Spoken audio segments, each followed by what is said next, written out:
Fala investidor, fala investidora, como é que vocês estão? Espero que estejam todos muito bem. Quem fala é o André, criador do canal e investidor qualificado, e hoje nós trabalharemos os resultados da Itaúsa, uma empresa que eu aposto que você, quando entrou na Bolsa de Valores, foi certamente ali apresentado, porque todo mundo tem uma tese de que é uma empresa que basicamente tem o Itaú por detrás, uma baita instituição financeira, e que também investe em outros negócios que tem desde infraestrutura até algum certo ali varejo.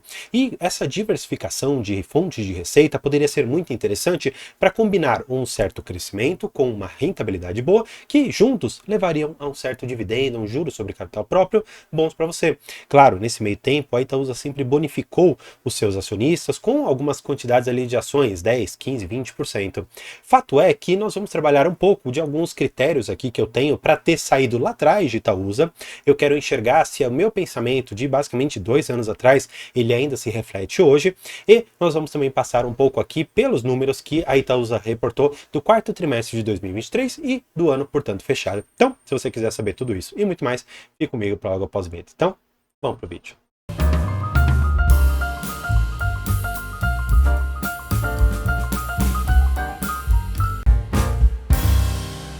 Bem, para a gente começar o vídeo, né, eu sei que muitas pessoas vão querer saber dos dividendos, né, e antes eu preciso te mostrar um pouco da cotação.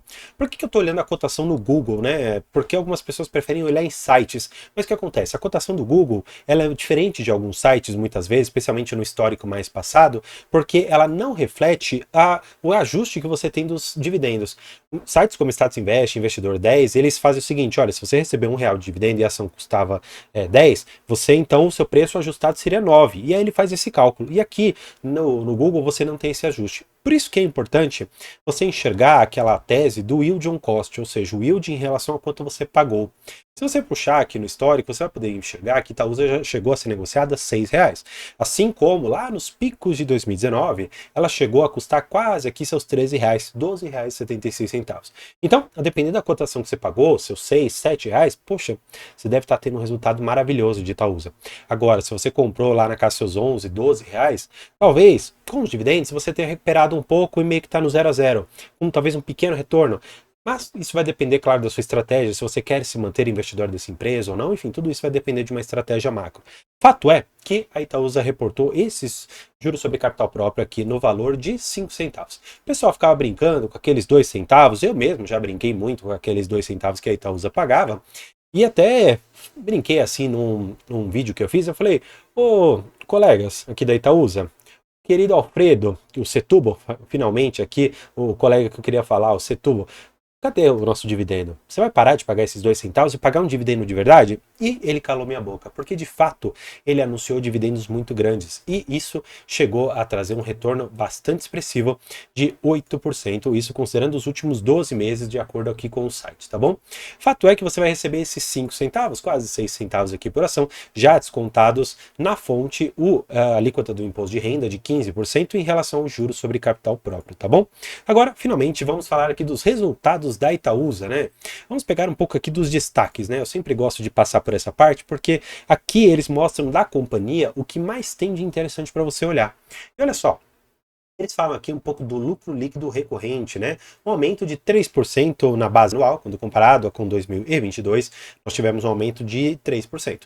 Um aumento não tão significativo, mas de fato, quando a gente vê um lucro recorrente de 14 bilhões, não é de se jogar fora que de fato é uma empresa muito lucrativa.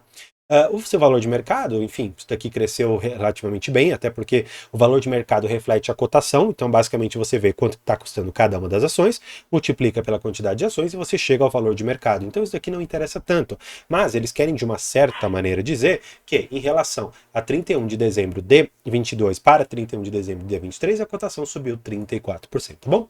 O ROI caiu marginalmente também, 1,7%, o retorno, na verdade, sobre o capital empregado caiu 1,7%.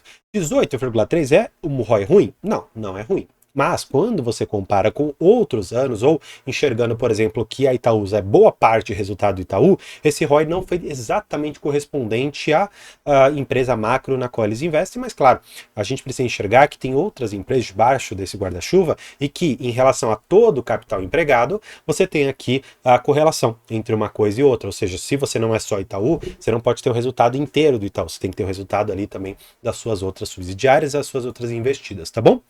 Então, vamos lá. Eles colocam aqui o lucro, que cresceu 3%, e eles não dão justificativa nenhuma para um crescimento tão pequeno, né? Que eles colocam que é um reflexo de solidez e resiliência do portfólio. Nada demais. Agora, aqui eles deram um tapa na minha cara. Por quê? Eles tiveram um yield de 8,4%, um payout de 62%, e eles, disso tudo, distribuíram o valor de 8 bilhões de reais. 8 bilhões líquidos, né? Então, esse valor foi maior, considerando que muito disso aqui é JCP e tem ali o seu desconto, tá bom? Então, eles distribuíram aqui 78 centavos. Se você tiver, por exemplo, e aí por isso que eu falo muito do yield on cost, né? Eu sempre gosto muito de fazer essa conta. Por quê? Vamos supor que você recebeu esses 78 centavos, só que o seu preço de compra, por exemplo, foi 6,80, vai? Olha só, quanto que você está recebendo dessa empresa? 11,47%. De fato, para uma empresa que tem essa resiliência, esses valores de distribuição de dividendos, ter o Itaú por detrás, de fato é um yield muito significativo. Agora, para quem está olhando hoje para a Itaúsa, será que é um preço bom de entrada? Bem, vamos avaliar em termos de dividendo apenas, não estou falando ainda de fundamentos, tá? Está custando 10,68. Se pegarmos, mais uma vez, esses 78 centavos que ela pagou e dividido por esses 10, por esses 10,65, você tem um yield, portanto, de 7,32. Se você adotar teses como o Bazin, que falam para você comprar ali no yield de no mínimo 6%, maravilha, de fato aqui a Itaúsa passou. Agora, será que em relação a outras empresas que você tem no mercado, outras financeiras, ainda que não seja diretamente uma holding, você não tem oportunidades melhores? Bem, isso depende do portfólio, mas aqui é só uma ideia para você pensar um pouco a respeito dessas empresas, tá? Falei um pouco aqui da declaração do juros sobre capital próprio, que eles lançaram agora de 5 centavos, né? Que eles basicamente concluíram desinvestimento na XP, ou seja, nós não receberemos mais dinheiro, ou por correlação patrimonial, né? Já que você tem uma parte da XP, no seu balanço entra esse valor, e também essa venda, que entre aspas seria um não recorrente, também não vai entrar mais, tá bom? Só que aí, basicamente, esse dinheiro vai ser bem empregado, está sendo bem empregado aqui pela empresa, tá bom? Eles falam um pouco de liability management, basicamente aqui eles estão renegociando dívidas e conseguiram alongar o prazo para pagamento, mas o que eu quero entrar com vocês finalmente é esta parte aqui de baixo, que eu falo um pouco e vou explicar um pouco dos motivos que lá atrás me fizeram sair de Itaúsa e que hoje, de uma certa maneira, eu me mantenho com essas mesmas filosofias e não porque eu queira ter preciosismo com o que eu falei lá atrás, na verdade não é isso, porque como uma pessoa, vamos dizer assim, pública, eu tenho que dizer se eu estava certo ou se alguma evolução no meu raciocínio me fez ter uma visão diferente dessa empresa. Então, eu tinha lá atrás tanto Sanepar quanto Itaúsa. E na mesma oportunidade eu me desfiz das duas. Não importando exatamente agora de Sanepar, porque eu já falei isso no outro vídeo, que eu vou até deixar no card final aqui pra gente dar uma olhada. Sobre Itaúsa, eu falei o seguinte, olha, eu não quero exatamente ter uma empresa que investe majoritariamente ali em bancos, porque naquela oportunidade eu tinha outros ativos bancários na minha carteira, e eu não quero uma empresa que é uma holding, que tem uma estrutura de custos e que invista em empresas que sejam de capital aberto. E essa situação ela veio ainda se agravar no decorrer do tempo. Por quê? Quando eu olho aqui para baixo, para as empresas do setor não financeiro, eu vejo que eu tenho Alpargatas, capital aberto, Dexco, capital aberto, CCR, capital aberto, a EGEA Saneamento já está propondo ali seu IPO, já está querendo fazer isso, a NTS também está com proposta de abrir capital. Ou seja, de todas essas empresas aqui, e ainda considerando o Itaú, que também é de capital aberto, e a XP, que também é de capital aberto, por que eu pagaria uma estrutura cara como é de fato a Itaúsa, para eu poder investir diretamente nas empresas que ele está investindo e angariar sem nenhum desconto os dividendos e juros sobre capital próprio que são pagos de cada uma delas? Será que a estrutura de holding efetivamente me favorece em termos de dividendos, em termos efetivamente ali de valorização do meu patrimônio? E quando eu olho para alguma das investidas, de fato eu não penso nisso. Pensando, por exemplo, que Alpargatas, Dexco, CCR praticamente não pagaram dividendos e que parte das que pagaram, que foram a EGEA, a Copa Energia e a NTS, são empresas ainda de capital fechado e que no balanço total não representam muito, eu vou até grifar aqui para vocês, porque isso é algo importante também de analisarmos. Quando você olha essas três empresas aqui, beleza, a Copa Energia, ela traz de fato um resultado expressivo, 275 milhões de reais no ano de 2023 inteiro. Agora, NTS 16 milhões, a EGEA Saneamento 79, não é efetivamente aquele ganho que vai fazer muita diferença no resultado total de 12 bilhões de reais. E aí, qual que é a conta que a gente precisa fazer? Eu, particularmente, penso, tá, já que eles dividem setor financeiro e setor não financeiro, eu quero entender qual que é o impacto financeiro para a empresa das empresas que não estão relacionadas aqui a Itaú e XP.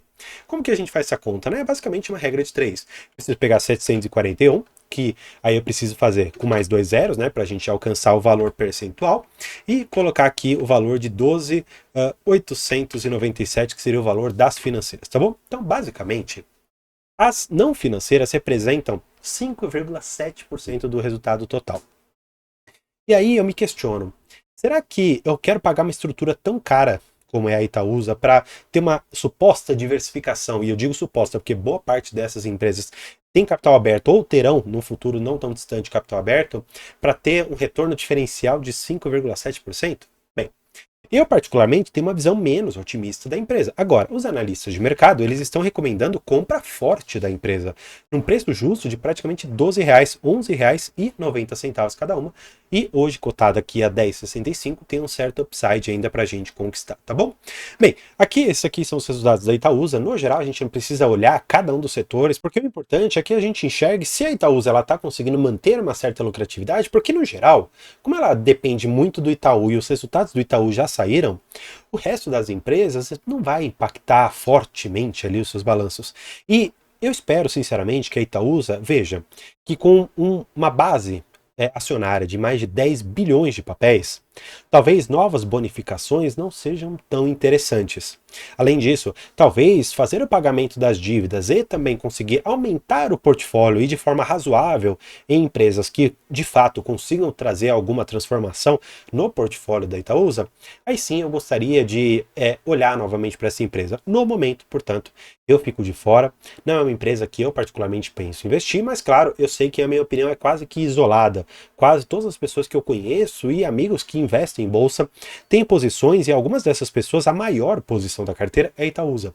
E claro, eu não vou condenar essas pessoas, afinal de contas, tiveram uma valorização razoável, tiveram dividendos também razoáveis e, enfim, conseguiram montar um patrimônio razoável nessa empresa. Mas o fato é que, pensando em estratégia de alocação de capital em boas empresas, Itaúsa poderia ser uma delas. Mas eu não consigo vislumbrar um crescimento de fato que não dependa do Itaú. Eu quero enxergar outras empresas, outras investidas que não estejam na Bolsa de Valores, que consigam me trazer um retorno também bastante favorável. Mas claro, eu não estou condenando a Itaúsa como uma má empresa. Eu só estou dizendo e justificando, de uma certa maneira, que meu pensamento lá de trás não se alterou. E mesmo estudando muito mais, tendo obtido certificações e mostrado ali o realmente estudo que eu tenho dentro dos investimentos, eu não mudei esse raciocínio. E não que ele esteja errado, porque eu ouvi algumas poucas pessoas falando sobre isso. Mas eu sei que o consenso é de que é uma empresa previdenciária que você deveria ter em carteira. E quando você vê, por exemplo, o AGF, especialmente ali o Baroni falando que ele tem muito da Itaúsa, isso quase que chancela como sendo uma boa empresa. E você precisa ter um pouco de cautela, porque é uma boa empresa no momento. Foi uma empresa boa porque cresceu junto com o Itaú. Agora eu quero enxergar outros ramos de negócio no qual ela entre para que a gente enxergue efetivamente se vai ser uma boa empresa para o futuro, considerando, claro, custo e oportunidade. Vejo outras empresas tão boas quanto, com uma diversificação ainda melhor e que conseguem me pagar muito mais dividendos. Claro, tudo isso depende da avaliação do seu portfólio, e para a gente dar uma olhada, conversar um pouco mais sobre a sua carteira de investimentos, eu vou deixar aqui a nossa área de membros e também aqui 2 vídeos para você conhecer um pouco mais do meu trabalho, para que a gente possa efetivamente debater mais sobre investimentos. E claro, lembrando também de você se inscrever aqui no canal se tiver gostado do conteúdo. Então, por hoje é isso. Muito obrigado e tchau!